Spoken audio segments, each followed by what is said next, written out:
It is great to see everyone. I do want to acknowledge and thank you for your grace and your patience. And I know you all have run programs with kids, and I know you know what a long line with hungry people looks like. And maybe not getting the badges as perfectly as you want. So here's the good news: none of you need to register tomorrow. You're done. But if you don't have a name tag, you could be whoever you want. Introduce yourself and call yourself whatever you want, and see how far that takes you. But it is great to be with everyone, and I want to acknowledge Lily and Brian and Sterling. You have just grounded us in what this entire conference is about, and why people are coming all across the country and spending money out of their budgets and fighting with their bosses to get approvals, because it matters what we do in this room, how we work together in order to help millions of kids in America. Kids like Lily, you heard what Sterling and her camp has done.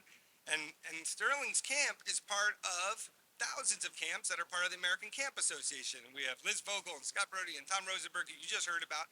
And this whole theme of this lunch, and a theme that will run through this conference, is about the creative partnerships and the unlikely allies that you have. You may have walked in here this morning and you don't even realize all the people that you could work with that want to help you.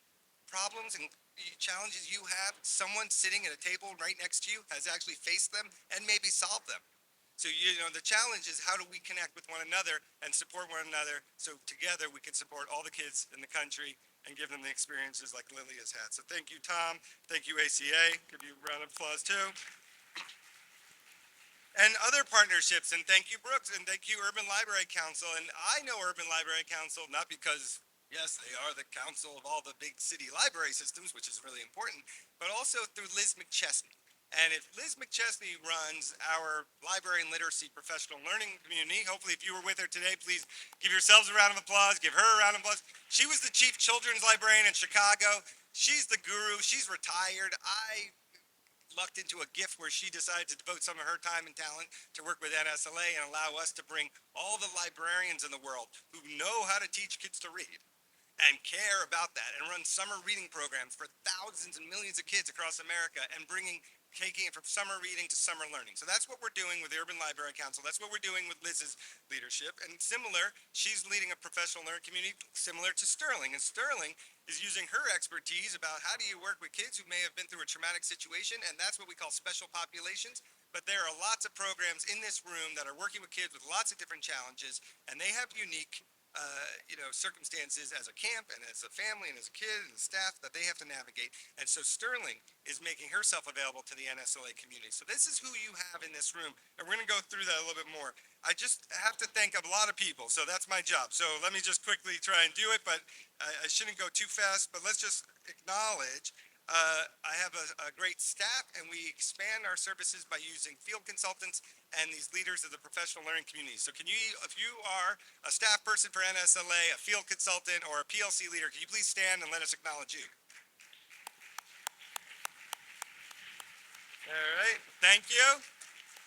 And let us also thank, when you're a nonprofit, you're pretty broke, right? You need people to help you make payroll, and you need people to care about your mission and give you advice. And we depend very much on our wonderful, amazing, gifted national board, leaders from all across the country with lots of talents and positions. And if you are a national board member for NSLA, could you please stand and let us thank you? All right. All right, and then we will have a lot of time, and some of our exhibitors you got to see while you're waiting online for your food or your badges, but we have a whole other room that we're going to open up to you with almost 40 different companies, partner groups that want to get to know you, they want to support you. So these are our exhibitors. We have amazing sponsors, and there are some that have stepped up a little bit more, to help us make this conference possible, and I just want to acknowledge them. So New York Life Insurance Foundation, you're going to be hearing from them, the Mott Foundation, the Wallace Foundation, FHI 360, Dreambox Learning, Bloomberg Corporation, Metametrics, Scholastic, and Varsity Tutors. They have made a big commitment to all of us in this room, and so I just would like to thank them very much. All right, and then thank you to everyone here. We know you're busy. It's a privilege to have your time and your expertise in this room. We have, as Broderick went through some of the numbers, almost 100 sessions between now and Wednesday with almost 250 panelists. A lot of you are panelists. I encourage you not only to be a panelist, but to be an audience member and to also listen and learn to these amazing people that we have here. And actually yesterday when I was welcoming some people, there was the teacher of the year from Minnesota walked in with someone from her school district in Rochester, Minnesota, and they walked into this hotel and they said, "Oh my God, this is such a fancy hotel. I feel so important." And I go, "Well, that's the purpose. You are important. We want you to feel important. You need to know you're important. You need to know your work's important, and it affects kids every day." And sometimes we're very humble, and let me be honest, I don't hang out at the Mayflower Hotel every day, but 2 days a year, 3 days a year, you should treat yourselves well. You should, look, I could have taken you all to the Sheraton behind my house in the backyard, you know, but can we take ourselves seriously, give ourselves credit for how hard you're working to help kids day in, day out? And for 3 days, we should celebrate ourselves, take ourselves seriously, and yes, you are important, and everyone knows that. Um, so I also just kind of want to share a little bit of, for those of you who are maybe new, what is summer learning? And there's a lot of ways. I don't have time. I don't have PowerPoints. We're not going to do this, but I'll explain it to you the way I explain it to my kids' friends. So basically, if you take the goals of summer school, academic goals, you want to learn math, you want to learn reading, primarily STEM, and you take the goals of summer camp, as we've heard a lot about, community building, leadership building, team building, enrichment activities, and if you had them make a baby, you would end up with summer learning. All right, we want kids to have everything. We want you to learn math and read, and we want you to learn how to have fun and be in the play and make new friends, and we want you to go horseback riding. We want you to, and by the way, it doesn't have to happen in camp. It doesn't only have to happen in school. It's why it can happen in a library, parks and rec. It could be in all these different settings. So that's kind of how we talk about it. And I don't know if you remember, well, a commercial in the 80s, but I'll just kind of take you through it, which was, I personally, I'm not just up here telling everybody else they need to benefit from these programs. I benefit from these programs. I grew up in a family that cared about what me and my brother and sister got to do in the summer. And if we had money, if we didn't have money, my parents found a way to send us, sometimes on scholarship, they send us to lots of programs and made sure we could work and learn and grow in the summer. And so I was a camper at a camp, and this was a pretty run-down camp, so I don't want to make fun of it, but the pool was broken a lot, but I'm not a great, my wife always makes fun of me. She's like, "How come you're not a better swimmer? You went again." I'm like, "No," but this camp was really focused on like leadership skills and public speaking skills and team building. And it actually, as I look back on it, I wonder like who should have been paying who, because this was one of these camps where like me and my friends were like, we were writing the play and we were organizing the Olympics. And I was like, what are the staff doing here? I didn't even understand it, but as I grew into it, by 15, I was a dishwasher in this camp. I worked probably 17 hours a day with a great guy, became a great friend of mine, and we were washing dishes for 500 people. I met the director of this camp recently. I said, "Oh, you still hire 15-year-olds to be the dishwasher?" She's like, "No, that's illegal. You're not allowed to do that. That's like child labor laws were broken." I'm like, "But I learned a lot, and now I tell my wife, I can't do dishes for the 3 people in my family. I can only do dishes for 500 people." Um, and then and then I became a counselor and I worked with kids, and then I became a unit head, and then I became the director of a camp, and then it makes sense because in I'll just share personally that between 7th and 10th grade I was happened to be for various reasons in 5 schools in 3 years, and I was in 2 different coasts and parochial schools and public schools and lots of crazy stuff, and a few things that happened is I learned to get very good at basketball. That's how I made friends. I learned how to be pretty extroverted and make friends. I suffered in math because all the schools had different math curriculum, and I didn't do so hot there. I'm better now. And and and the guys and the people I knew from my summer camp, they were the most consistent relationships I had. And those people, one of them, the guy who slept like on the top bunk, became the best man at my wedding. The guy who was the other dishwasher, we married 2 sisters, and he's now my brother-in-law. And and so it makes sense that when I graduated college, I moved to New York City. I started volunteering with Big Brothers Big Sisters, and I met the social worker in there, and she said, "There's a huge waiting list of teenage boys, and what are we going to do?" And so it would make sense if you had these experiences that I would create the Hoops and Leaders basketball mentoring program and get hundreds of men in New York City to start playing basketball and teach college and leadership skills to teenage boys. And that led me to go to the Harvard Education School, where when I was there, everybody was seemingly trying to start a charter school, which is great, and more power to them. There was like 10 people interested in camp and out of school time. And the professor who taught the class is here today, Dr. Gil Noam. And I got very close to him. And so that was my focus. Went to the Harvard Ed School, and all I cared about is how do we create more out of school time opportunities to help more kids, just like I had received and seen so many people receive. And that led me to go work for Arnold Schwarzenegger's charity out in LA called After School All Stars. And when I was there, I started as the national program director, and after 12 years left as I was the national president. And every time, that organization served 90,000 kids in 20 cities, and every time we would come up with a new national curriculum, the first thing we would do is create a summer program to train all the staff in what the curriculum looked like. And we had this mantra, no training about kids without kids. And if you want to really have great programs during the school year, you better invest in teaching everyone what they look like during the summer. So we did this whether it was a camp to get kids ready for high school and they wouldn't drop out. We call it Camp Us, so we did it. So we brought that basketball camp that I ran in New York. We brought it to 10 cities across the country. It was called Hoop Heroes.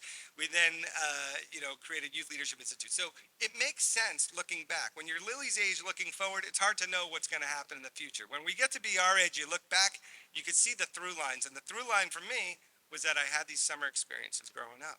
And so the commercial I was referencing when I was a kid, I don't know, in the 80s, I don't know if you guys remember this. There was the commercials to get people to wear toupees. It was like the hair club for men. And at the end, the guy who's doing the commercial would take off his toupee and say, I'm not just the hair club president, I'm a client. And that's how I feel about summer programs. I'm not just the guy, the CEO of NSLA. I'm a guy who benefited from these programs, just like all of you. And that's why we're trying to give these opportunities to everybody in the country. So you've just reminded us, Lily, why our work matters. I just want to remind everybody who else is in the room. We are sold out. We are not typically sold out. If you had ever come for the last 29 years to our conference, on the day of the conference, you would have been able to find a chair. Today, that's not the case, okay? And we'll talk about why. But, so you heard from Broderick. Schools are here. Districts are here. I want to thank FHI and Wallace Foundation for bringing so many. State education agencies and our partners at CCSSO who work with them are here, plus the U.S. Department of Education. Tomorrow, we're going to have Secretary Cardona. And you heard about the hundreds of nonprofits here, everyone from Boys and Girls Club, YMCA, Save the Children, 4-H, big ones, to small grassroots groups, camps, Outward Bound, all the intermediary nonprofits that bring people together are here. We have this list called Summer Learning Champions. These are amazing nonprofits who do amazing work. They've stepped up to support this conference. I want to thank them. And then we have what I call the youth serving government agencies. And this is the libraries, public housing, parks and rec. And as you get older, summer youth employment programs run by mayors quite often. So thank you all for being here. And what is special and rare is that every one of those entities I just described, they get together, they have their own conferences, thousands of people. But what happens is we don't always get together in one place around one goal. And let me just remind us what the goal is. There are 29 million kids in America, kindergarten through 12th grade, who qualify for free and reduced lunch. That's how we talk about poverty in America. We don't say, are you poor? We say, do you need a meal? And those are the kids who we know have suffered the most during COVID. And those are the kids who cannot afford and access and always have entree to great programs like Lily's program and some of the programs you all represent. And no one of us and no single organization, no school district, no nonprofit, no government agency is going to serve 29 million kids. But together with the leaders in this room and with all of you and your organizations and who you represent, it's actually really possible. I want to talk about how we're on the 5-yard line. We're close. We're not on the 1-yard line, but we're close. And so, again, thank you for what you're all doing here. And I'd like you to just think for a second about your work and think about last summer you just had. And think about that one magical, meaningful moment, the biggest moment of impact that you feel that you and your organization had. Just try and think about that right now. Because if I think about that, and that's what you all do, you're having huge impact, I could say, maybe I would tell you about the time I got to go to Connecticut over the summer with the CEO of Horizons National and Jose from Horizons, because they used money from the American Rescue Plan to create a whole new program for kids in New Haven, Connecticut. And you know who came along and we got to welcome her and take her on a tour? The First Lady of the United States. She cared about what they were doing and she visited. That was amazing. Or I could think about a moment of impact when all of you were creating programs, but we needed to make sure that families knew about them and would sign up. So we created with Rod Chow from InPlay, who's here from the Bay Area. Hope you can meet him. a website called discoversummer.org that we got 30,000 programs listed in, where you could just type in your zip code and find out all the programs near you that you could afford. But we needed people to know about it. So thank you to our partners at Clear Channel. They started running a multi-million-dollar billboard campaign, and they also iHeartRadio ran ads promoting this. DiscoverSummer.org. We had hundreds of thousands of users, which was a lot, 10 times more than we had the year before, and 10 times, so many more programs. And what we did was we went to Times Square and there were ads running in Times Square promoting DiscoverSummer.org. Find a great program near you. So that would be a highlight. But the moment that was the most meaningful for me last summer was when we brought together, and we started a lot of new programs, kept Roderick very busy. We created both a congressional summer internship program for low-income college kids who have graduated from a lot of your programs, who want to do internships for their senators or congressmen, but cannot afford to work for free or to work for even minimum wage, and they can't afford to fly to DC, and they can't afford to make that opportunity possible. So we covered their costs and made that possible. And then we ran something called the National Youth Leadership Institute, where we asked almost 50 of our past award-winning programs to send one student leader and one staff person together for a week. And it was during National Summer Learning Week in July. And at one point, these programs overlapped. And we had an evening, and Carlos Santini from Mizzen was helping us run this program, Ray Trinidad. And we had this evening where the activity was to have the students were on the floor, and the college kids came in and started telling. And one after another, there was 10 of them, and I was on the side, kind of like Roderick is now. And you heard Zion say, hey, I was in a program called Math Corps when I was your age. And now I work for Senator Gary Peters in Michigan. And now I'm a senior at Dartmouth. And they heard from Noor Hanza from Wisconsin, who told about how she came with her family from Burma in 9th grade, had never been in school, didn't know a word of English, and somehow got graduated, got a scholarship to the University of Wisconsin, and then was working for the Tammy Baldwin, the senator from Wisconsin. And then they heard from Ren Duevi, who is from New Jersey and had come as an immigrant to New Jersey, but then gone to the NJ LEAP program that helped her go into college, and she graduated Rutgers, and she was working for a congresswoman. And at that moment, you could see, and I was on the side, this laser beam of light where all the college students could see themselves in the students on the floor, and all the students on the floor could just see themselves and their future selves in these college students. And it was going back and forth. It was like this yellow bright light, like there it was. And the next night, our great national board came in for a big meeting, and they had dinner with the college interns. And we brought them together. We did this like speed dating thing. And then at the same time, there it was. I saw them staring at each other's eyes, and all the board members could see themselves in the interns, and all the interns could see their future selves in the board members. So what are we doing here? We're building relationships. We're building community. You can do it in any way you want. You can do it in any setting you want. We want kids to learn and grow in all these different ways, but ultimately it comes down to all our relationships and how much love, as Broderick said, we pour into one another. Now, Ken Burns once made a documentary in 2009 about the National Park Service, and he called it America's Greatest Idea, or America's Best Idea. And I would challenge that because, I'm biased. I think summer learning programs could be America's best idea. And I'll tell you why I think I give them a run for our money, and all of us do. Because every time there's a traumatic, challenging situation facing kids, our first reaction and our best effort is to create a summer program to help them. This doesn't start with me. In 1877, the Fresh Air Fund, immigrant kids were living in New York City. The air was dirty. There was factories and people couldn't breathe. They created programs in the woods in upstate New York to help those kids. That continues today, and I'm really proud they're going to win our national award this year. Only 150 years later, but I'm glad they're getting it.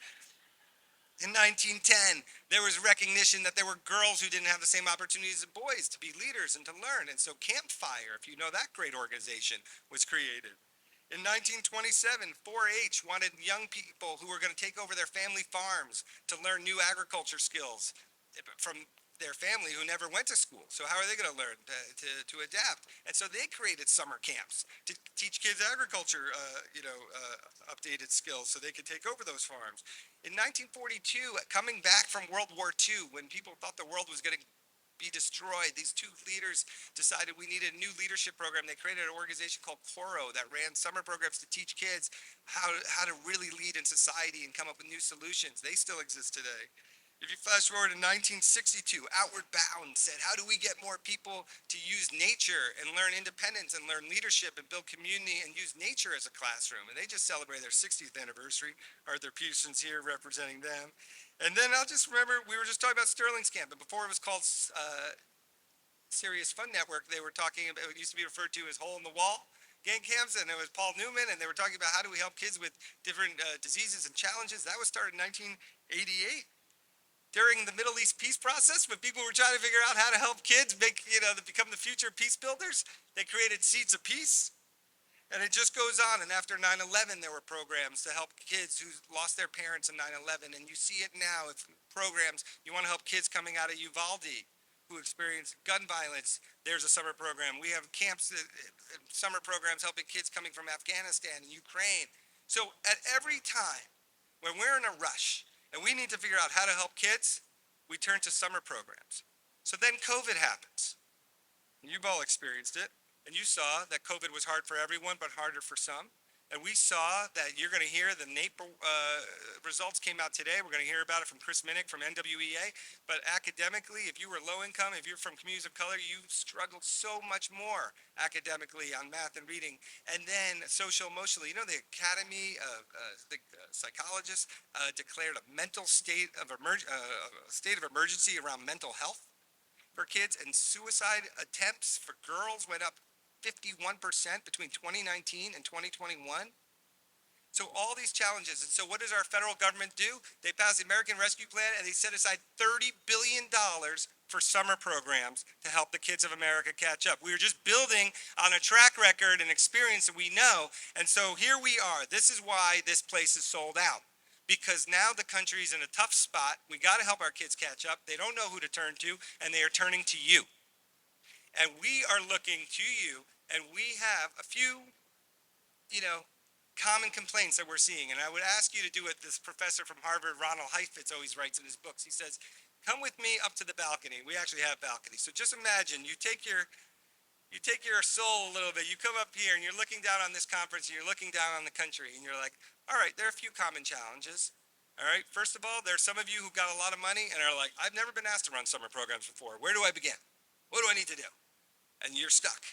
And I'll tell you, NSLA, ACA, all these groups have been around for 30 years. We have best practices. We know how to do it. We have research from RAND, from the Wallace Foundation. We know what a good program looks like, and we will help you. And we will share this research. We have new research from Gil Noam and his team that you'll see as well later today and later tomorrow. But then we also heard, hey, my staff are exhausted. I can't do more in the summer. I know you need it, but I can't do it. I can't find staff. And then we say, all right, well, you know what? You're not alone. And there are, at the American Camp Association, 3,000 people who care about kids in the summer. And at the National After School Association, a separate 3,000 people who want to help kids in after school.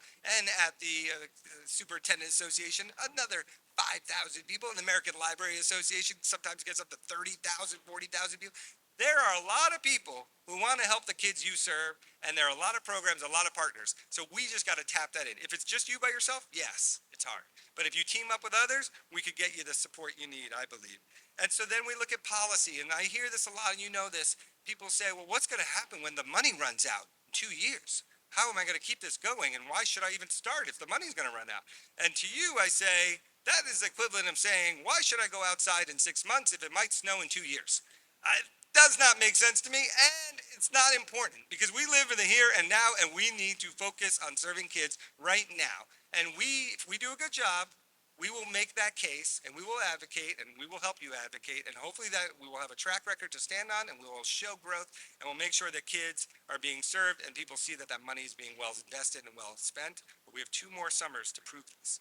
And so then you say, well, are people going to know about it? We talk about public awareness. We're going to help make sure that if you've got a program and you create spots for kids, that those families will learn about it. And then at the end, though, who's going to connect all these dots? We are in a position where we have the expertise. We have the model programs. We have trainers who are going to do this. And normally we don't have the funding, but we actually have the funding. So now all we need are the leaders and the people to tie all these resources together. And when I say go up to the balcony, I'm asking you to go beyond your program, go beyond your title, and think about what would I do to help all the kids in the country, and who would I work with here, and how can I be of service to everybody?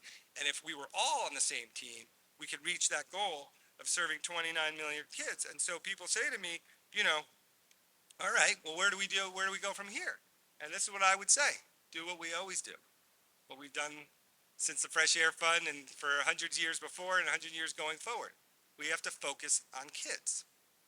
And bear with me, but kids is an acronym, and the K stands for one, know and grow your numbers. How many low-income kids are in your school, in your district, in your state? How many are you serving? How many did you serve last summer? How many more are you going to serve next summer? The I is for improve and adjust. Okay?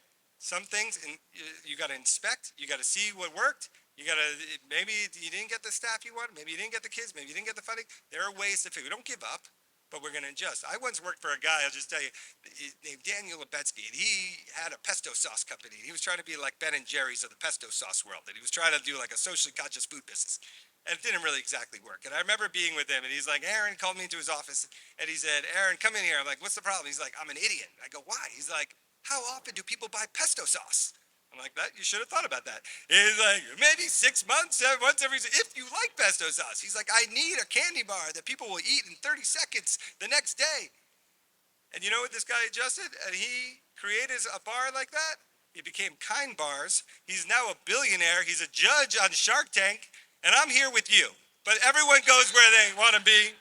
Everybody ends up where they need to be. He's doing well. I'm doing well. The D stands for develop strategic partnerships. All of you, when we talk about partnerships, it's not what we often make the mistake of trying to partner with people like similar to us. You're a math program, go get it together with all the other math programs. No, you're a math program, go meet with the English program and go find the guy who does arts and the woman who does sports and put it all together, because kids have varied interests, they need varied programs. We want to give them everything, but we are not good at everything. And let's be humble and acknowledge that. And if we do, then you will partner with the people and make sure that the kids get everything they need. And the S in kids stands for start now. We are on the clock. People are going to come to us in 2 years, to this field, to all of you, to me, and say, we gave you a lot of money. How many more kids did you serve? How many more kids like lately were you able to impact and make a huge moment? And so if we do that, if we follow the kids, if we focus on program quality, partnerships, policy, public awareness, and step up as the people and the leaders we know we need. And if we do that and we put our effort into proving that we are actually one of America's best ideas, and if we continue to focus on those moments of impact and duplicate them and make them so much more for so many more kids, then all of us will reach that number of 29 million kids, and we will prove to Ken Burns, yes, it is the summer learning field that is America's best idea. So I want to thank you for everything you're doing, everything you're going to do. Know that all of us are on your team, we're on your side. And to Lily, who reminds us of why we're here, I want you to know that you and your dad need to clear your calendar, because tomorrow at 2:30, Judge Sotomayor expects you in her chambers. Thank you, everybody, for everything you're doing. Let's have a great conference, and please get to know each other.